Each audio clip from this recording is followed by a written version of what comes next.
All right, what's up, everybody? Welcome back for another awesome episode. I have brought on another incredible guest. We have Beth Feraco in the house. If you guys have not heard of her, where the hell have you been? Under a rock? She's all over social media, TikTok, Instagram, you name it. Okay, she's a certified coach in fitness, nutrition, and personal training, mindset coaching certified, but more importantly, she's walked the walk. She has gone through one hell of a journey with alcohol, yo-yo dieting, binging, fasting. So I cannot wait to dive into all that stuff and hear it from somebody who's been through the ringer and has come out the other side better and helped other people do it too. So Beth, welcome. Thanks for having me, Brian. Very, very welcome. So, little background. Me and Beth were actually in the same mentorship. Like that had to have been like 4 years ago, Did we start at the same time in 2020? right when TikTok started kicking off. Yes, Yeah. it was the challenge Jordan gave us, the 30-day TikTok challenge, and I Yes. haven't stopped since. Hey, same here. Same here. That was like that one challenge. It's like you blew up. I think it was Eric Roberts too, right? He was in that Yeah. group. Yeah. And I'm like, I'll take my 30,000, but you guys keep going. You're doing great. Sean Casey too, Oh yeah, he who was is in that like too. crushing right now. Absolutely. It's Yeah. the alumni are wild. I guess that is the alumni, huh? I'm still in that group too. Oh, you're still in it. I am. I need to actually not be. It's like, okay, I needed that's like extra Yeah. finances, but Yeah. Well, now you're in the boardroom, right? I am. You are too. Oh yeah. Oh yeah. For Yeah. anybody who doesn't know, Boardroom is NCI, run by Jason Phillips. Really Mhm. good guy, wealth of knowledge with nutrition. Definitely check him out after you're done listening to this podcast. Yeah. Yeah. So let's dive in a little bit. Mhm. So let's start with where it all began, because I know that one of the big themes on your media is your journey when it comes to alcohol and really struggling to find what was the right diet for you. So how did that, like, where did you start from and how did you evolve to where you're at? Where do I even begin? Um so I guess how did I start with fitness? I guess you could say let's start with when I graduated high school. I actually went to college for nutrition. That was my major, right? Moved to Arizona, and that's what I wanted to major in. But I quit school and ended up moving to San Diego. Before I moved to Arizona, my father passed away 4 days before graduating high school. I didn't really deal with his death, and I just kind of, you know, was a mover and just not really completing things and, kind of like running from my grief, I guess you could say, in, realistic terms here. So moved to San Diego, lived there, lived partied, lived on Mission Beach, ended up working at Hooters and a bartender at a strip bar and all that stuff. So, long story short, that began like my drinking days, right? And then I moved to LA, drinking and partying, became a fashion designer there. I knew if I didn't leave Los Angeles, I was going to die. So I drove cross country from Los Angeles to New York City with my brother, still continued to drink. My high school sweetheart's sister contacted me and said he was looking for me. And I'm like, perfect. He came to New York City. His name's Mike. We're now married. And basically, I moved back to Maine, where I am now. Long story short, we ended up getting married. We have a son, and I still continued my drinking like I was partying and working in the bar. And I knew if I didn't quit, I was going to die. Someone else was going to die, or I'd end up in jail. It got to that point. The turning point for me was driving drunk with the kids in the car on our anniversary, actually, in August of 2015. So it'll be 8 years that I'll be sober in August. And that day when I came home and I didn't the next day remember that I had driven on our anniversary with our kids in the car, I was like, okay, something needs to give. So there is a church down the street from our house that was holding AA meetings. Meanwhile, the couple years before I quit drinking, I knew I needed to quit and always tried to quit. So I would do Mhm. these crazy fad diets in between quitting drinking. Like, okay, Whole 30. You don't drink during Whole 30. So that was like an excuse not to drink. So I would do Whole 30. Paleo, didn't drink. Or I would do these like 2-week fasts, like the lemonade diet, didn't drink during that. But every time those diets stopped, I would start my drinking and it would be worse and worse. So I knew, it was something I needed to do. I wasn't the type of person to just be able to give it up and stop without any help, because I did it, tried to do it before, and it just never worked. So I knew I had an issue with it. So I went to AA.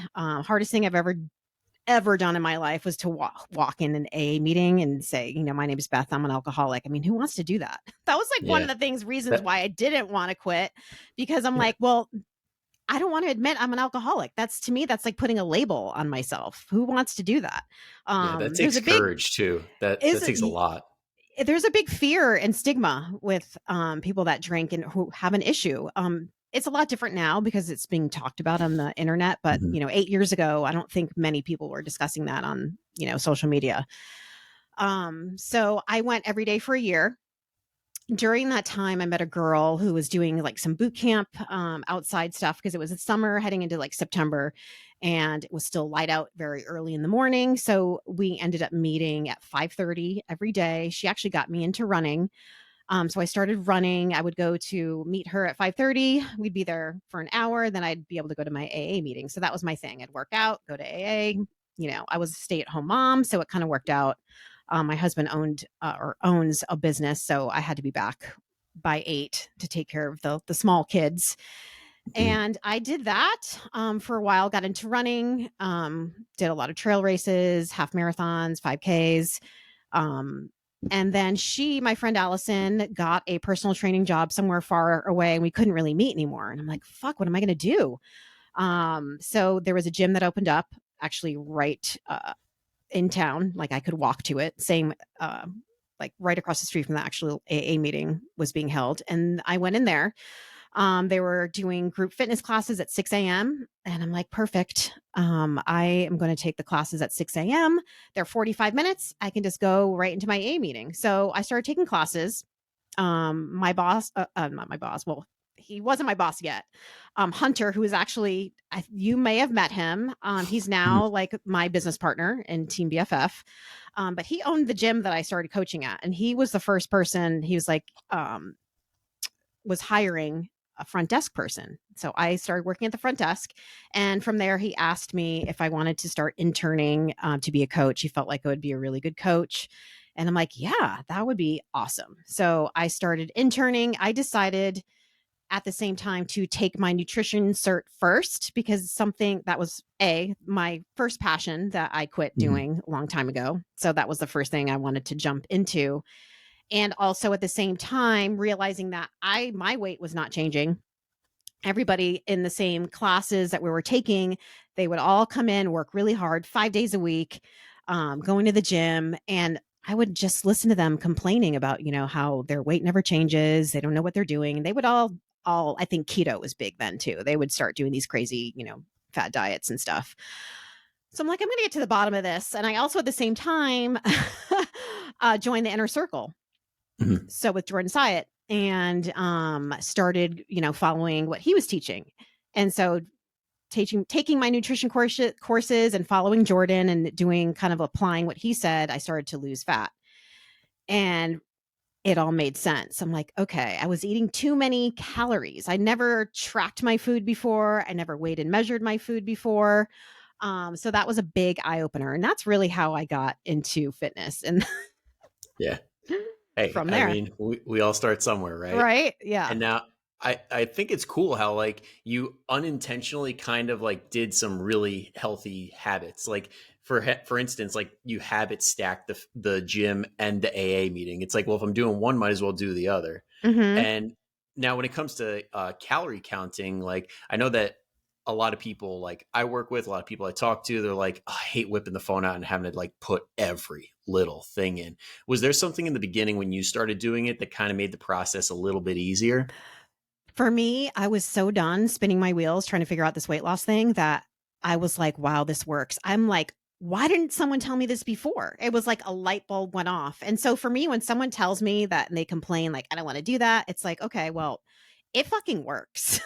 You know, like it work. Why would you not want to Yeah. do something that you know actually will work? Because like I said, if someone was to tell me that a year ago, I would have been on it and, action results, right? Mhm. So that created results for me. And so I'm a huge fan of tracking only because it works. And instead of spinning your wheels for years on end, just, it's not that hard once you start Yeah. doing it. Yeah. It almost becomes automatic because once your Yeah. food is in there, like the first time, you're like, all right, well, that's done. Don't have to do that anymore. Like the custom Mm-hmm. foods. Yeah. Yeah. Yeah, and you just have to make it easier rather than like starting off with casseroles and chilies and things that Oh with my 8 God. million ingredients. I mean, you got to make it easier for yourself. Yeah. I actually was looking at my journal the other day and I'm like, I don't think I have a single thing in here more than 5 ingredients. Like I'm good with this. Yeah, right?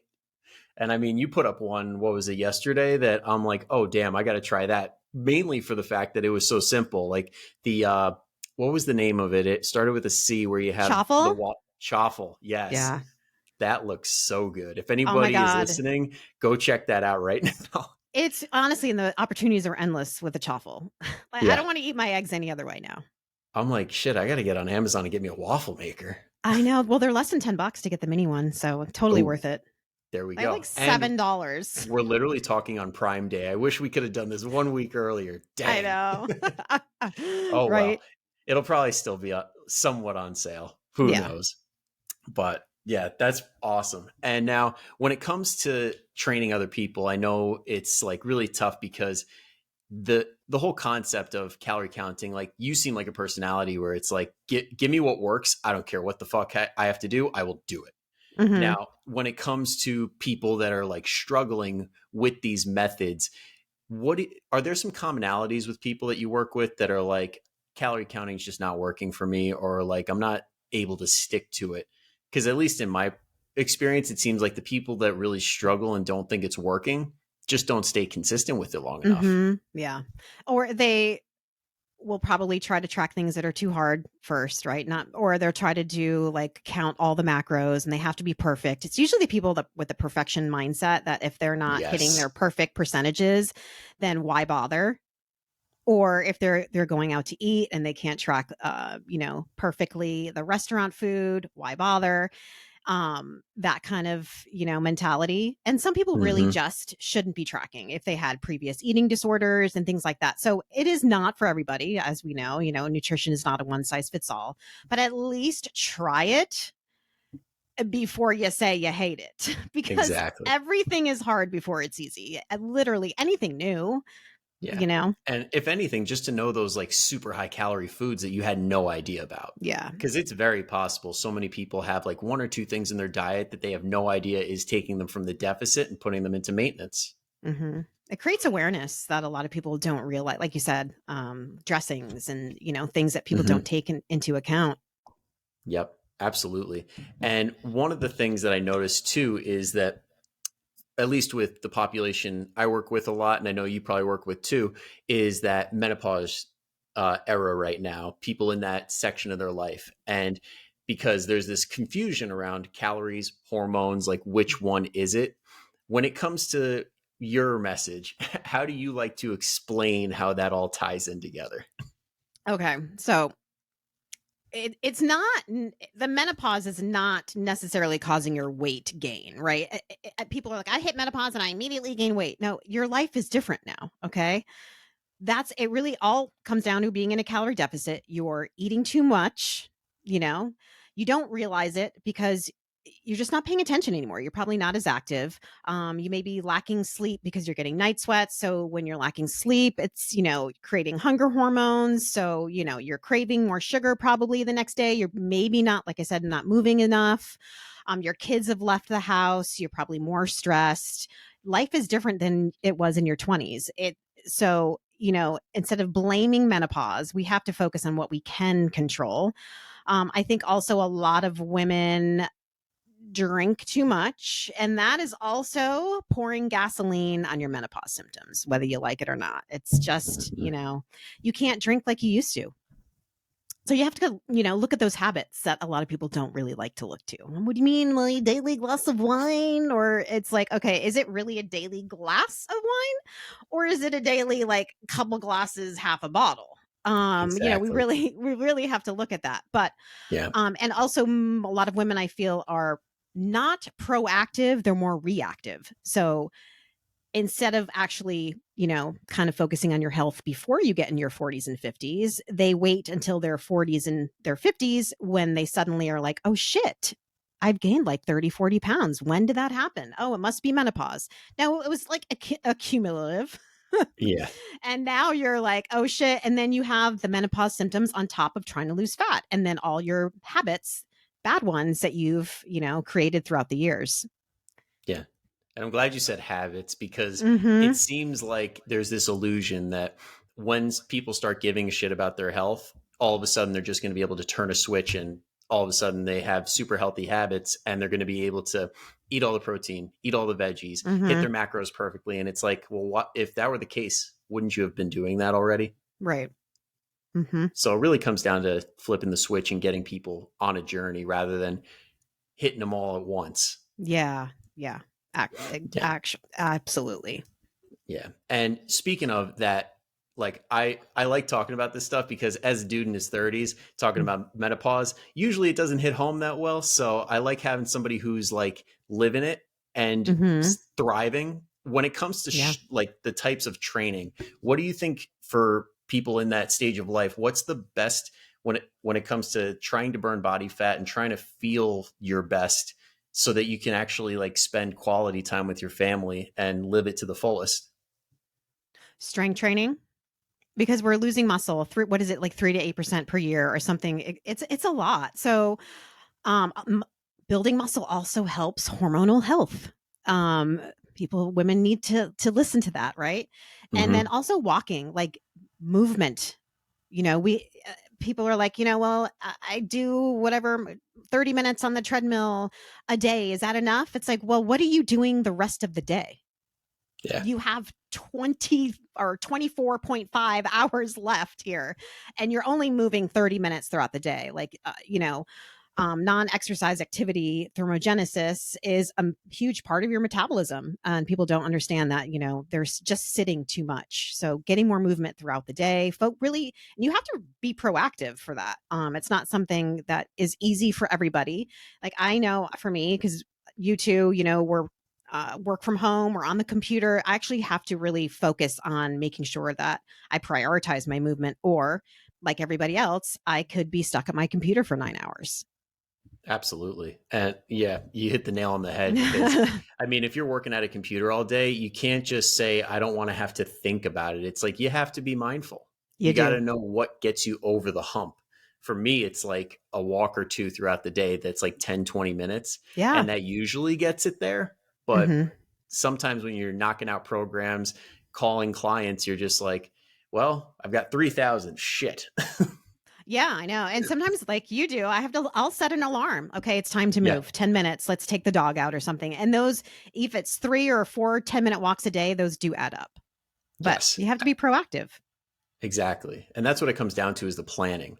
Because Hmm. when you plan out your day, do you like do the typical like on Sunday plan out your entire week or do you have like a floating calendar? Like you've got a million things going on. You're busy. How do you make it happen? I schedule my workouts, but my workouts are at 6 in the morning, but they're still in my calendar. So everything's in my calendar. So I show up like it's my job Hmm. and make sure I Exactly. get it done. It's a priority. Like, I've made my workouts a priority. And if I'm traveling or something, things change, but it doesn't mean that those get thrown on the back burner. Like, walking and my strength training are always something that is a priority for me. And I think people have to understand, you make your own priorities. Like, what is a priority for you? If you want something done, you will make sure that you do it. No, I don't care who you are. You will get it fucking done. Like, if you want to go to a concert in California or wherever you are, you will make sure that you're going to get yourself to that concert. So it's the same thing Hmm. with everything else. If it's a priority, you're going to find a way. Yeah. And I mean, I work mostly with moms and it blows my mind what they will do for their kids. Like they Mhm. will go to move them in across the country. they Mm-hmm. will stay up till the ass crack of dawn, like trying to teach them for their test coming up or something like that. But we can't get ourselves to the gym for 30 minutes. Yeah. It's like you almost have to treat yourself like your own kid, like another kid. Right. Right. And in the beginning of my fitness journey, like I said, my kids were small. My son was like 3 or 4. My stepdaughter was maybe like 7. And he had to leave for work at 8. And so everything that I needed to get done had to be before 8. So I made sure I did it. I had to go to my A meeting. I had to, get my gym or my running in before 8 a.m. Was it Mhm. easy? No, because I had a small child who still woke up in the middle of the night and things like that. But at that point in my life, and still, I made myself a priority, which I didn't do before. Yeah. And along your journey, I'm assuming this wasn't like perfect. You're not nailing these habits every single week, 100% every single time. Is that fair to say? Oh yeah. Because Yeah. I feel like there's this weird expectation out there that to get results, you need to be perfect. Mm, Like, and if you even in the slightest mess up, if you do 90% of the work and not 100%, it's not even worth it. right. Right. Why bother? Yeah. Is there something So that you so tell not your true. is there something that you tell yourself or your clients that that gets you back on it, that you're like, all right, well, it happened. Yeah. I just basically say, so what? Tomorrow's a new day. I'll just get it done tomorrow. Yeah. I don't Yeah. let it get me down. I That just make seems to sure be that I just do it when I that can. seems to be a trend with people that have the long-term success. They're pretty Hmm. I'm not sure what the word is, but they're really relaxed about it, where it's like if it's going to get done, it's just a matter of when, as long as it Hmm. gets done. Yeah. Yeah. And that's like a good thing for anybody listening to try and get into that place. Like it takes a lot of intention in the beginning, but it Hmm. should eventually turn into this thing that's like, I know what I got to do. I know I'm going to do it, but if I miss a day, it's not the end of the world. Right. Exactly. Yeah. Exactly. Yeah. Now, I almost like, cuz I know Beth's her media is a lot of, it's like very in your face in the best of ways, and I kind of want to poke the hornet's nest a little bit. Yeah. Well, So the hornet's nest. so when it comes to things like, I know the internet is full of these people that are in grocery aisles trying to Mm. scare everybody away from everything that's not completely organic, non-GMO. Like, what have you noticed? Like, do people come to you and actually think that these people are legit, or like, Oh yeah. what's your stance on that? I get so many DMs of people will send me videos, which I get so sick of, to be honest, of like, what do you think of this? Like, why? Stop asking me. Like, of course, it's always someone like like the oils or the aspartame or Yep. like literally everything that you can imagine. That it could be milk. Someone's sending me a video about someone saying milk is causing cancer or whatever. And Immediately, I'm like, I don't even want to look at it. I just yeah, know that you already know. Like, these yeah. people are nuts. It's But like I a get, red flag when anybody starts with, what do you think of? 99% chance we're going to say bullshit. what are your thoughts on this? I have none. I don't even. I'm not even gonna watch the fucking video because I already know. I already know. Yeah. Yeah. We would know about it if it was a thing. That's the thing. There isn't anything that is dangerous in our grocery stores besides the bleach, and all that stuff in that aisle. And alcohol is a poison. We just have to understand that because that's the reality of it. It's not like I'm making that shit up. Yeah, but people don't like to hear that. No, because they love their alcohol. And if they have to Yeah. separate it, it's like a binky. You can't pull that away. But make sure you don't cook with vegetable oil because that's going to fucking kill you. That makes no Yes. sense to me. And that's what I get really upset about. Like people that Yeah. will go off about ingredients, but they're getting Botox, they're on their phones, because a phone, that's a carcinogen, right? The sun is a carcinogen. You going to the beach? Well, you're fucked. Yeah. Um, Skin you know, like leather, but God forbid yeah, you get the wrong oil. right. Or you drink a Diet Coke. Yeah. And I will get people that legit will like death threat me about this shit. It's Jeez. insane the lengths people will go, and it's been really bad lately. Yeah. Really bad. I mean, I don't know if you've seen, I've made a lot of stories about it and I've made videos about it. Like it's getting to the point where it's out of control. Yeah. It And seems it's like not these helping movements, anybody. yeah, these movements and these camps just really do attract people that are genuinely mentally ill. Mhm. Like there's a thing called orthorexia, and Yeah. a lot of people don't talk about it because it hides under this guise of, well, if I'm healthy, it's a good thing, right? There Mhm. is a point of going too far. Yeah. And that's where so many people are. And they just have Mhm. nothing going on in life. And they're like, well, I'm going to plant my flag somewhere. I'm going to join some sort of tribe. This makes me really angry. So I'm going to do this one. Right? Yeah. Yeah. It's crazy. Bad shit crazy. So if anybody is listening and they see a video of somebody in a grocery store and it's not Beth, then it's probably bullshit. Yeah. Yeah. Oh, So yeah. now, is that being said, I know you and your co-host is Matt, right? Yeah. Yeah, you and Matt have been doing like a great job, like calling people out in like the comment section, like with their ridiculous things that they say. Is there any other topics that like really rile people up, and you're just like, why? Ingredients are number one, I feel like. And then there's the swearing police. Mm, There's a lot of like people, telling you how to speak in your videos. You would have a lot more followers if you didn't swear. Why do you swear so much? I just don't understand what are people so worried about what I'm talking about. If you don't like it, then go somewhere else. yeah, it's called the Those unfollow button. are really the top two. I feel like ingredients and like, telling you how to make your own videos. Yeah, yeah. It's so funny because those are always the people that don't have any videos, right? I know. I'm like, where's your profile picture? You have Yeah. nothing. Why don't you make a video on the things that you eat? I'd love to see your pantry. Oh Let's yeah. do it. Let's do a pantry go through, huh? Exactly. Exactly. Now, I think we touched on so many good things here. Like we really kind of covered all the bases. This is probably the most condensed episode I've ever had because I mean, usually it takes an hour, but we're only like 30 minutes in. So the one thing that I do like to touch on a lot of is mindset because hmm we're coaches. Like that is pretty much the big job is getting Yeah. people going in the right direction. When people start their journey, is there something that you like to start them off with, like some advice or anything that you try and prepare them with so that they're more bulletproof and more likely to succeed? I think giving them something that a win that they will have right away because I think a lot of people don't believe in themselves enough to succeed long term, right? Their self efficacy. So building that first. So let's give you a task that we know that you can complete and that you're going to get that win right away. I think that's so important to start off with and then Mm-hmm. just kind of like building from there. And if you start with everything, let's overhaul like your entire life. That's why a lot of people quit is because they get overwhelmed. So not overwhelming the client and giving them something that they know they can finish or for like a week and then kind of building from there. Yeah. It's interesting you said that like you shouldn't be doing it all at once because Mhm.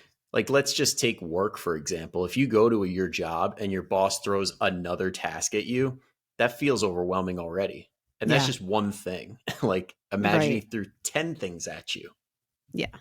I mean, imagine like someone's never tracked calories before. You're going to say, okay, let's track all your calories. You're going to track protein. You're going to track fiber. You're going to do it all. These are your numbers. And they're like, what do you mean? And then they're going to try to do it perfectly. And then they're going to get upset because they're not perfect. And then they're going to be like, well, this is not working. And it just, give them something, just start tracking. Just Mhm. get used to the app first before, you even have these detailed numbers in mind. And then, okay, you're good with tracking. Let's now focus on like protein. And then maybe let's next week, we're going to add in the fiber, that kind of thing. Some people can do these things right away, but some people really can't. So giving Yeah, them something that they can actually accomplish and create that win right away.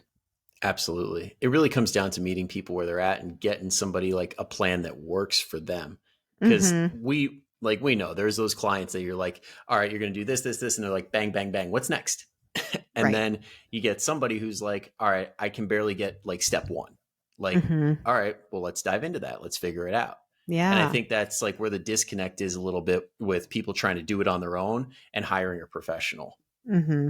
Yeah. Hiring a professional. I mean, just because I'm a coach and own a business, I'm being biased here, but I think Wow. everyone should hire a coach. I mean, really. Well, what does it tell you when coaches hire their own coaches? Seriously, I was a runner. I did races and ran a lot, and then recently decided, I miss it. So what do you want to say? I signed up for a 10K. It's called the Wicked Tough 10K. It's up a mountain. It's a trail race in my area, and it's pretty steep. It's 6 miles in the mountains is a lot. And so I hired a running coach because I know right now in my life that if I was to just try to do this on my own, I would end up going to the race not prepared. So Mhm. now I hired a coach. I have a plan. I have to check in with my coach. She holds me accountable. And so, I'm getting it done. And if I didn't, like I said, I would probably be showing up to the race with maybe 3 training runs. Yeah. I Yeah. mean, I, admittedly. yeah. Um, And so it just that's fair to helps. say. It's honest. It's honest. Yeah. I mean, a coach will help you get out of your own way, give you a plan individually that you can succeed on and hold you accountable, which sometimes it's hard to hold yourself accountable. We try, Mhm. but we're It is the human. hardest thing. It really is. Because Mhm. not many people honestly can do it. That's why, like, when you look at like people doing their physique shows and like CrossFit and all that, the people doing it on their own are a dime a dozen. You cannot find that many people that do well Yeah. and do it on their own. Mhm. Because we need to outsource parts of our lives. We only have a finite amount of things we could truly give a shit about. Right. Yep. Yeah. And right now, if you're not like focusing on your nutrition, focusing on your workouts, what makes you think you're going to like all of a sudden start giving a crap? Right. And it's Yeah. just taking the guesswork away from you. That too. Yeah. If you are consistently guessing about your calories, you're consistently switching your calories, you're consistently saying, well, this is not working, and you're spinning your wheels, why don't you hire someone to help you? Take all that guesswork away. Follow a plan That, individually for you. no, no, no. That'd be too easy. No. But Brian, I want to buy some supplements because those are going to work. I don't want to hire a coach. Well, I, if you want I that, I actually have a side business and it doesn't have any of these bad chemicals that you should be avoiding. And it'll drop 20 pounds without you having to do any exercise. Guaranteed. I have a doctor on staff. God. Oh my God. I Every time I know. see those, I just want to punch the computer Mm-hmm. screen. Right? Oh my God. Yeah. But it's always good to call those things out because I mean, we know they're red flags, but some people genuinely see them as like, oh, that all these people like that must work. Right. Are there Yeah. any things that you see out there that you get like I know we touched on a couple. Are there any like things that people ask you about that they do say like what do you think about this? And you're just like, Jesus Christ, like this thing won't Supplements. Speaking of like supplements, which specific ones? I get asked about creatine a lot. I think Mm-hmm. the collagen, um, the next, fat burning pill or whatever. But most of the time, these people don't even know what these supplements do. Right. So they're asking me, "Well, I've heard of like, creatine. Should I be taking creatine?" It's like, okay, are you strength training? Well, no, not really. Well, you should probably be strength training. I think everyone should be taking creatine, but you got to know what it's doing. But that's the thing. People are more apt Yeah, to throw their money at you without even knowing what they're buying because they're hearing exactly. that, oh, creatine helps build muscle. And, you probably don't even have to go to the gym. You're Yeah. And taking it's it. It's like like, oh my God. if you want to not have to pay attention to it and just say, does it work or does it not work? There's no nuance. You don't really understand it. And it's like, that's fine Right. if you don't want to do that, but don't put yourself in charge of your health if you don't care. Right. Yeah. And a lot of people would rather give money to supplement companies than actually for coaching because it's something that they receive right away, right? They're getting it in the mail. It's, they could start taking it. But with coaching, you actually have to put the work in and they don't see the immediate result. So it's not as a shiny little object. But you'd be better off hiring a coach than buying all these supplements. And you're like, coaching is so expensive, but you're willing to throw your fucking credit card at a supplement company. Now make it make sense. Exactly. Exactly. Now, I do know that there is a population listening right now that genuinely cannot afford it. So I always like Mm-hmm. giving them a little something to do on their own. So, like, if you were to give somebody like a free starter pack of like, just do this for a week and that'll get you going in the Mhm. right direction, what would a good week look like for somebody just starting? I would say to start walking. Just start walking. Usually when someone starts some form of exercise, it's kind of a trickle effect in other areas. Yep. They're going to start to feel better mentally, so they might want to feed themselves better. So just starting with that one thing, even if it's like 3 10-minute walks a day, just start doing that. I think that's the for people that are able, the best place without getting crazy with the nutrition. Hmm. And that's capitalizing on one of the things that people sometimes get with supplements. Like, I love when people are like, this fat burner worked. And it's like, okay, so how did it work? And they're like, well, I dropped this much weight. And I'm like, all right, so what happened? And they're like, well, I took it and then I wanted to enhance the effects. So I started exercising. And then I really liked the effects that I got from that. So then I started eating better. And it's like, Mhm. so are you sure it was the supplement? And then it's like, Right. same with the walking. It's like you start walking and then you're like, this feels great. Let's do some strength Mhm. training. Oh, this feels awesome. Why don't I try and enhance the effects of this by eating a little bit more protein? And it's just a Mhm. snowball effect. Yeah. Yep. Yeah, that's how it's done. Yeah, Now, exactly, guys. yeah, you got two coaches here telling you start with walking. Just that's it. Just walking. Yeah. I like telling people at least 5K a day because, like, that's like what's deemed the low end of like Right. active. So, I mean, I think like 5K would be a good amount, but I Mhm. mean, more is always better. Right. Yeah, Yeah. 5K is good. That's a little over 3 miles. Something like that. 3.1 to be exact. Yeah. And I mean, if you're walking to and from your car in the office, possibly taking the stairs, I know like I'll go to the grocery store and pick a really far parking spot away. Mhm. Like, if you do that, that's an easy 5K right there. Oh, yeah. Yep. Yeah. Just little Yeah. stuff here and there. That stuff adds up. I think people don't or they think when you're like, go walking or get however many steps a day that you have to do it at one time. It's like, no, Hmm. you can space all that out. It accumulates throughout the day. Like I'm not I don't go for 10,000 step walk. Hmm. Like I have my watch on and the second that I wake up, it's counting my Yep. steps. Yeah. I mean, I give my parents credit because they do like hour long, 2 hour long walks because they like spending the time with each other, which is Yep. great tip for anybody who wants to get their spouse involved.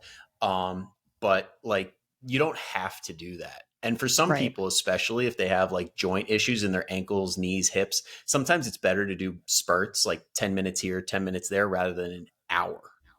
Right. Yeah. But Mhm. love that. Love that. And now, like I said, this is probably one of the most condensed things that I've done so far with like how many useful tips you've been throwing out here. But I got to ask you one final question, and I Yeah. don't let any of the guests get away without answering this. It Oh tells us boy. all we need to know, really. Okay. Are you ready? I'm ready. Throw it at me. What's your favorite movie and why? Oh, Almost Famous. Wow, that was quick. Usually people are I like, know. shit, and they have to think about it, but you had it ready to go. It's one of my favorites. I love music. And so I don't know, that one gets me in the feels. That's with Kate Hudson, right? Yes. Yeah. Mhm. I've always wanted to be the Kate Hudson on the bus. Seriously. Yeah. I've always loved music, like rock and roll. I would have loved to probably be a rock and roll star in my like past life. A little groupie, so to speak, I guess. I don't know. Something cool about that lifestyle, especially in the 70s. Not necessarily now. Like, but if I Yeah. was, grew up Led Zeppelin days, like, that would have been me. Penny Lane. Yeah. Love it. Love it. And That's her name. I love how you mentioned that like in the 70s, not now. Because Right. honestly, Yeah. I am so jealous of the pre-social media I know. generation. Like, Mhm.